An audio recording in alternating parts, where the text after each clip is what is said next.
This is gonna be fun.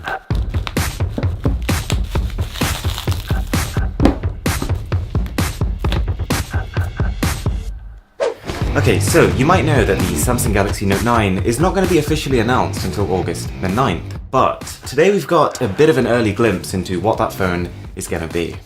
Let's do this. So it starts off with a screen protector, which does actually say for Note 9 on the front of it, but does look a little on the tall, slender side. We've also got a silicone case, which strangely is wider and shorter, so this makes no sense. One of these is wrong, we will find out very soon. You've probably noticed that, barring the obvious quality differences, this box is almost one-to-one with the S9 Plus package. On the back, these specifications have been ripped straight from the Galaxy Note 8. When the Note 9 releases, we're expecting a 6.38-inch display versus 6.32 on the Note 8. The first thing you see on top is the smartphone, followed by an insert and an upside-down instruction manual, which actually has the code name of last year's Galaxy Note 8.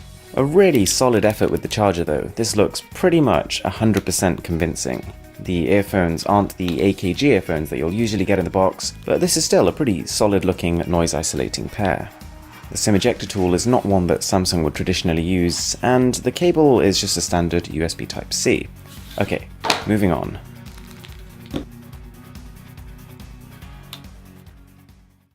So, this is the final Galaxy Note 9 clone before the official release, so it'll be interesting to see how close it has got. And actually, before we even get onto the screen or anything on the front, you can probably tell there is a new fingerprint scanner arrangement. With the Note 8, it was placed alongside the dual cameras in a horizontal array, and this made it a real stretch, at 13 centimeters above the bottom of the phone. This time round, with the Note 9, it looks like we'll be seeing a fingerprint scanner below the dual cameras, pulling it that little bit closer to your fingers.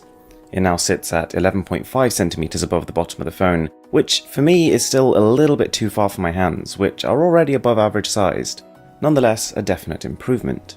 Turns out the case actually fits exactly, which means that the taller, slimmer screen protector that we also got with the phone is not going to. There's also some pretty solid attention to detail on this clone phone, compared to the back of the Note 8, where the model number SMN950 has been written. On the new one, we've got SMN9600, which is exactly what the Note 9 should be. The clone will have a headphone jack, just like the real one will, but the difference here is that with the actual Note 9, you can replace this little speaker we've got in the corner with the same dual Dolby Atmos setup we've seen on the S9. Something I do like here, which I hope makes it to the final Note 9, is the metallic chrome rim, compared to the slightly more matte sides of the Note 8. Taking off the screen protector for the first time, you'll be able to see that they've added the exact same sensor arrangement as the Note 8, 4 on the left and 2 on the right. But of course, with this clone phone, haven't achieved the near bezel-less infinity display that the Note 9 will have. To be honest though, turning on the phone reveals an even more impressive effort than we've seen just by looking at the body. Everything from the boot screen to the always-on display is as you'd expect it to be, but in this case it's obviously draining battery like crazy due to this being an LCD display. We've got all these standard S9 wallpapers, then some other ones that are also Samsung inspired, plus some completely new ones that I've never seen before, all with motion effects. It really is kind of impressive.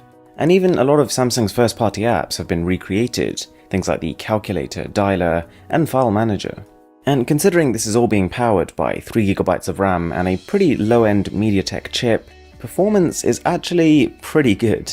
But here's the cincher, they have also integrated, you guessed it, Bixby. So they haven't just added a Bixby button here, you can click that button and pull up a recreation of all the different menus you could find on a real Samsung phone. And pretty much everything just works as you'd expect it to. The settings look familiar, and the Bluetooth, flashlight, and camera all do function.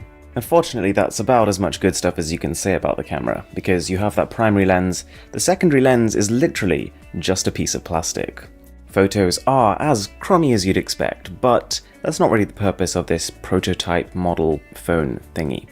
Alright, that pretty much rounds off this Galaxy Note 9 clone phone. I really hope you enjoyed the video, and if you want to see more actual Galaxy Note 9 coverage, then be sure to subscribe to the channel, because I will have that coming very soon.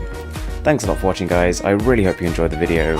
My name is Aaron, this is Mr. Who's the Boss, and I'll catch you guys next time.